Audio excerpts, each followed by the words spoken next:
발달 심리론 들어갈게요.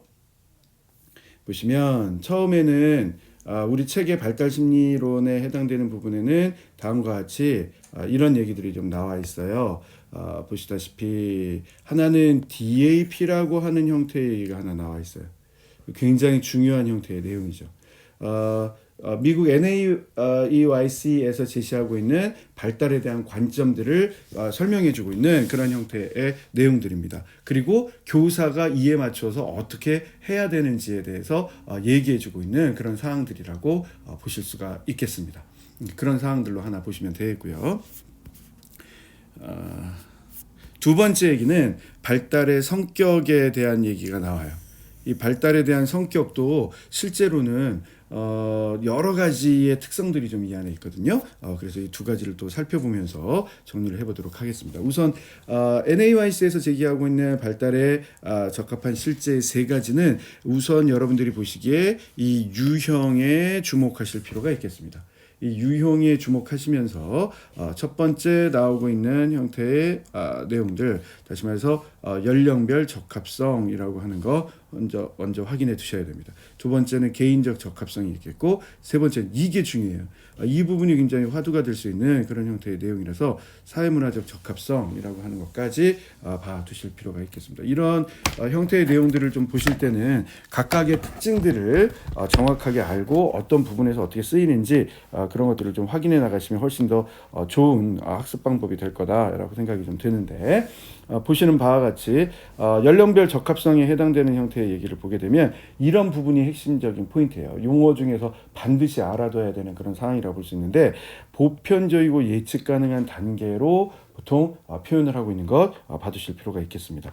이런 것 때문에 보편성, 연령별 보편성 이런 것. 그래서 밑에 보면 연령 집단의 발달 수준과 특성에 맞는 교육과정의 배정과 운영이라고 하는 이런 차원의 얘기들에 주목해 두시면 좋겠고요. 두 번째, 개인적 적합성이라고 하는 얘기는 보시는 것처럼 그야말로 개별 영유아의 다른 발달 능력, 다른 흥미, 다른 요구, 다른 기질 이런 형태로 나와서 되는 거라서 나중에 가게 되면 이런 용어들이 이렇게 설명을 하게 돼요. 개인차, 다양성의 수용은 어떻게 이루어질 수 있을 것이냐, 이런 부분들을 보는 게 이 개인적 적합성의 핵심입니다. 그런데 뭐니 해도 요즘에 가장 중요하게 생각하고 있는 형태의 내용은 바로 이 사회문화적 적합성에 관련되어 있는 내용이다라고 보셔도 무방합니다.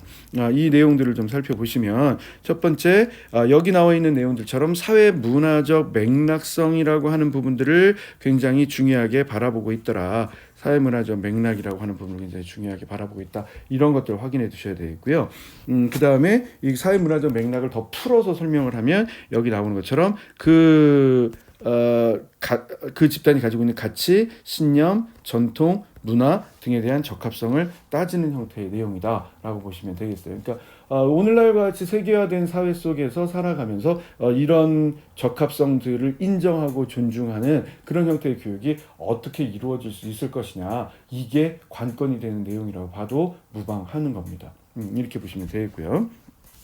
자, 이렇게 얘기해서 DAP에 관련된 내용은 여기 나오고 있는 연령별 적합성, 개인적 적합성, 사회문화적 적합성 이 세 가지에 대한 내용으로 확인을 하면서 가면 되겠고, 최근에 이제 중요하게 바라보고 있는 것 중에서 하나는 발달의 성격을 규정해 줄 수 있느냐도 굉장히 중요한 내용으로 보고 있는 입장들이에요. 그래서 기억합시다. 첫 번째, 누적성, 두 번째, 총체성, 접기성, 불가역성, 가소성, 기초성 이런 형태의 내용들을 한눈에 보고 구별해내는 게 필요해요. 단 이 각각의 성격들이 매우 비슷비슷한 형태의 내용들이에요. 그래서 누적성을 설명하면서 총체성을 설명하지 않을 수 없어요. 혹은 누적성을 설명하면서 불가역성을 얘기하지 않을 수 없어요. 혹은 재밌는 건 불가역성을 얘기하는데 반대급부의 가소성을 얘기할 수밖에 없는 이런 아주 대비되는 개념들이 우리한테 들어오게 돼서 참 묘하다 이런 생각들이 좀 드는데요. 관건이 되는 건 어디에 이렇게 방점을 찍었느냐, 문맥상 어느 부분을 강조했느냐, 이런 것들을 보는 게 핵심이라고 얘기할 수 있겠어요. 자, 누적성이라고 얘기를 하면 이런 얘기가 핵심입니다. 계속적인 변화라고 하는 부분에 핵심적인 얘기를 두게 되고, 누적성 얘기를 하게 될 때는 요게 표지어로 많이 등장해요. 결손의 누적이 된다라고 하는 부분들이 표지어로 좀 들어오는 경우들이 많아요. 이런 부분들 확인해 주시면 좋을 것 같고, 그래서 결손과 관련되어서 심각한 문제가 생길 수 있다라고 하는 부분을 얘기할 때는 우리가 이 누적성이라고 하는 개념으로 보통 설명을 하게 되더라, 이렇게 보시면 될 것 같고요. 자, 다음은 총체성이라고 하는 형태의 얘기들을 할 거예요. 총체성은 바로 이런 부분들, 발달의 각 요소들이 서로 다른 발달 영역에 서로 영향을 미치더라라고 하는 이런 얘기들. 그래서 또한, 그러니까 서로 영향을 미치기 때문에 총체성에 관련된 얘기를 하게 될 때는 주로 이렇게 한 영역의 발달이 다른 영역에 의존하게 된다라고 하는 얘기를 하게 되는 이런 내용들이 총체성에 해당되는 내용들이다, 이렇게 보시면 될 것 같아요. 자, 다음 적기성이라고 할 때는 요게 이제 핵심적 포인트겠죠. 결정적 시기라고 하는 걸 다루는 거예요. 그러니까 결정적 시기 얘기가 나오게 되면 발달 과업에 관련되어 있는 설명들을 반드시 이렇게 하게 되어 있습니다. 그런 부분에서 보시면 되겠고, 발달 과업에 해당되는 거에서 가장 효율성을 따지게 되는 그런 얘기들로도 보통 이 결정적 시기라고 하는 부분과 연관 지은 적기성이라고 하는 내용에서 자주 나오는 내용이라고 보시면 되겠습니다. 이렇게 효율성을 따지는 형태의 문제들, 이렇게 보시면 되겠습니다. 자, 다음 얘기는 불가역성이라고 하는 형태의 내용이에요. 역시 불가역성도 위에 얘기했던 것과 마찬가지로 발달 과업에 관련되어 있는 얘기를 하게 되는데, 마치 누적성에 해당되는 것 중에서 누적성은 결손이 누적되어서 다음 쪽에 영향을 미치는 것에 보다 포인트를 두고 있는 내용이라면, 불가역성의 경우에 있어서는 이 얘기가 핵심이 돼요. 교정과 보충에 관련되어 있는 얘기를 따지게 될 때 이 불가역성이라고 하는 얘기를 하게 되는 겁니다. 그래서 여기서도 당연하게 결정적 시기를 얘기를 하게 되는데, 이전의 걸 거슬러 올라가서 문제를 해결해 줄 수 있을 것이냐, 그렇지 않을 것이냐, 이런 부분에 보다 초점을 좀 두는 그런 얘기들이다, 이렇게 보시면 될 것 같고, 다음 얘기는 가소성이라고 하는 얘기들로 이제 얘기를 할 거예요. 이 얘기의 경우에 있어서는 이 불가역성과 가소성은 좀 대비되는 개념으로 좀 보셔야 돼요.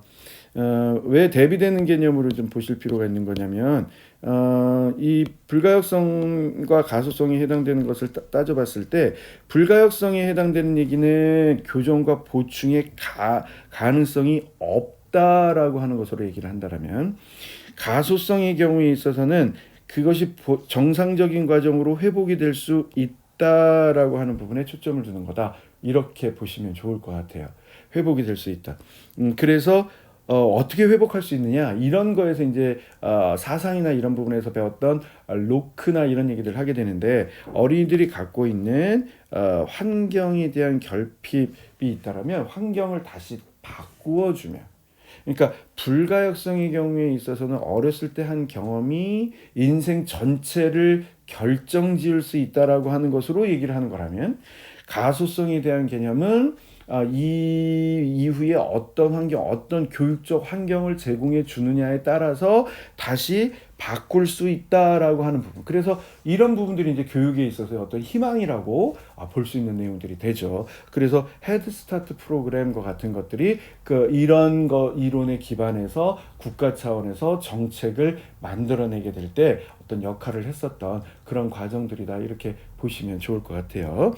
다음, 자, 기초성에 해당되는 얘기는 뒷부분에서 가소성과도 조금 다른 얘기고, 또 적기성과도 또 조금 다른 얘기이긴 한데, 유아기 시기가 전 인생에 걸쳐서 가장 중요한 토대가 되는 시기다라고 하는 부분, 이렇게 토대에 관련된 설명을 하고자 할 때 많이 쓰는 내용들이다, 이렇게 보시면 되겠어요. 그래서 예컨대 총체성을 얘기하는 전인 발달과, 그 다음에 누적성, 가소성, 불가역성을 얘기하는 평생학습과, 이런 것들을 얘기할 때 시기에서 유아기 시기가 이후 시기의 토대가 되는 시기를 언급하고자 한다, 라고 하는 부분으로 설명을 할 때는, 이렇게 토대라고 하는 부분을 설명을 할 때는 바로 기초성이라고 하는 부분으로 얘기를 해둘 수 있겠다. 이렇게 보시면 되겠습니다. 자, 여기까지 해서 이제 발달의 기초에 대한 얘기를 마무리 짓도록 하겠습니다.